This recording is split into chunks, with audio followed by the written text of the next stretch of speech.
Good morning বন্ধুরা। দেখো সকাল সকাল উঠে চান করে একদম রেডি হয়ে গেছি। আজকে আমাদের এখানে শীতলা কালী পুজো, তাই আমরা বাড়ির সবাই মিলে যাচ্ছি সেই মায়ের মন্দিরে ডালাটা জমা দিতে।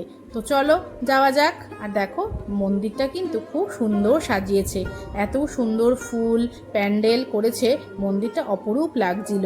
আর এখানে জানো তো প্রত্যেক বাড়ি মায়ের পুজোটা এত সুন্দরভাবে সুষ্ঠুভাবে হয়, সত্যি সেটাও হয়তো মায়েরই কৃপা।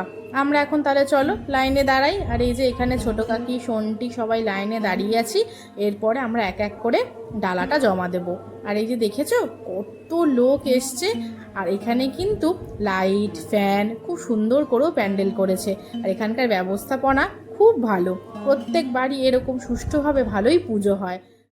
আর আমরা এখন চলে এসেছি এই প্যান্ডেলের ভেতরে। এখানে কয়েকজন কাকু বসে আছেন চাঁদা কাটা বা যদি কারোর কিছু জিজ্ঞাসা করার থাকে এখানে এসে জেনে যাচ্ছে। আমরা তো এখন এগিয়ে যাচ্ছি ডালার কাউন্টারের দিকে।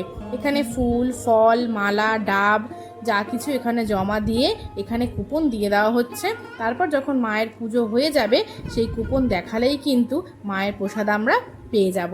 আর তারপরেই দেখছি মাকে তো অপরূপ সুন্দর সাজে এখন সাজানো হচ্ছে, ফুলের মালা পরানো হচ্ছে।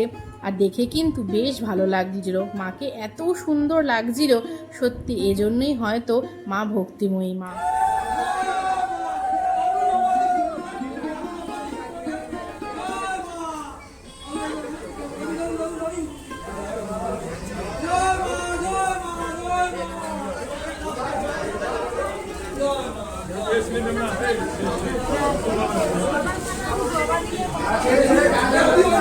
নানা ধরনের মালা, জবার মালা, রজনীগন্ধার মালা এত সুন্দর লাগছিল।